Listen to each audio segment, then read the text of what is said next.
Hi, I'm Chris and I help people become less dependent on their smartphones. Today I want to discuss the relationship between smartphones and insomnia. Insomnia increased massively since the birth of the smartphone, and studies have found it is more relevant to people who are online a lot with social media. The studies did not conclude exactly why social media is the biggest culprit, but I assume it relates to likes, or rather, no likes. Common causes of insomnia include stress, irregular sleep schedule, poor sleeping habits, mental health disorders like anxiety, depression, or physical illness and pain, medications, neurological problems, and specific sleep disorders. Melatonin is a hormone produced by the brain's pineal gland. It triggers the body's natural rhythms. Light is part of that what regulates melatonin in the body. As the body produces melatonin, the body's sleep rhythm kicks in. This pattern is easily interrupted by smartphones. Excess light means less melatonin is created, which is why the body gets used to being awake during the day. The artificial burst of blue light from the phone is suppressing melatonin and fools the body into thinking it should be awake, that it's daytime and not night.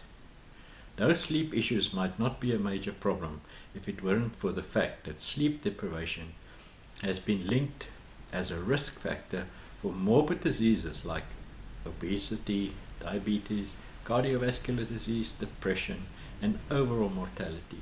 Younger people suffer more than old people as they spend more time on smartphones and as a result reduce sleep efficiency. Put differently, the longer average screen time is associated with shorter duration of sleep and reduced sleep efficiency. For what purpose do we need good sleep? Our bodies are exposed to all sorts of harm during the day.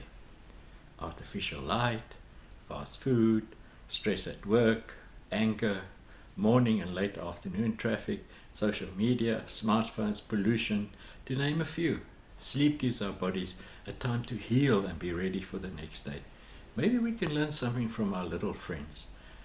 Sleep like a baby isn't simply an expression. It's also a directive from health experts. When it comes to getting rest, adults should do things more like infants do. Adults are always trying to work both ends of the clock, staying up late, getting up early.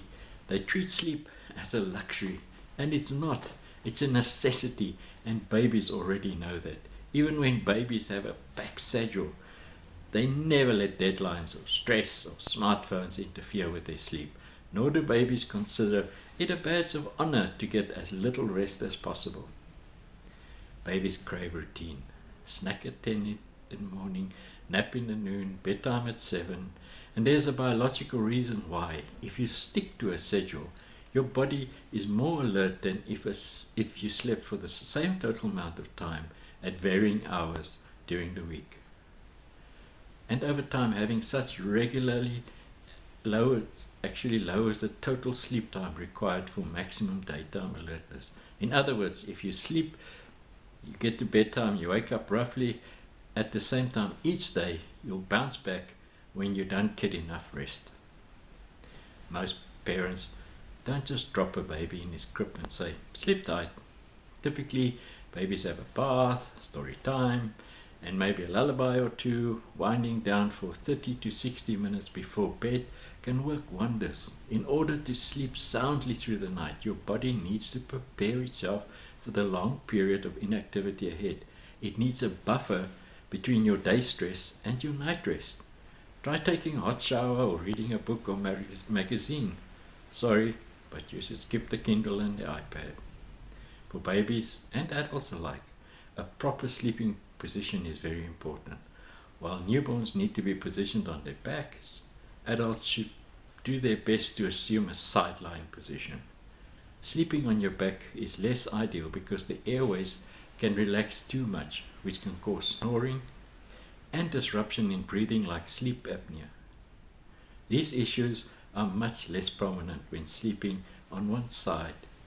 The side-lying position is also better for spinal alignment, where stomach sleeping can cause back pain and neck problems. During the day, there's a normal dip in alertness between about 1 and 3 p.m. And it's worse if you are sleep deprived. Adults could benefit if they mimic the baby's schedule and take a 15 to 20 minute power nap around that time. It's just enough to restore your energy and mood, but it's long enough to make you not to make you groggy and disrupt your nighttime sleep. In other words, messing around with your smartphone, particularly when your body is preparing to be asleep, might contribute to tiredness, if not kill you.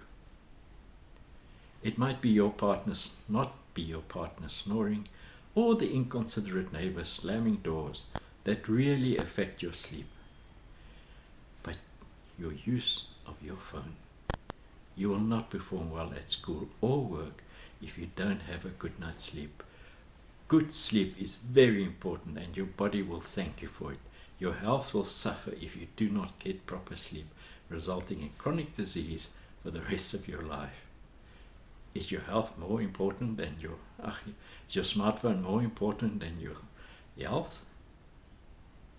Thank you for watching. And it's time to look up. Goodbye.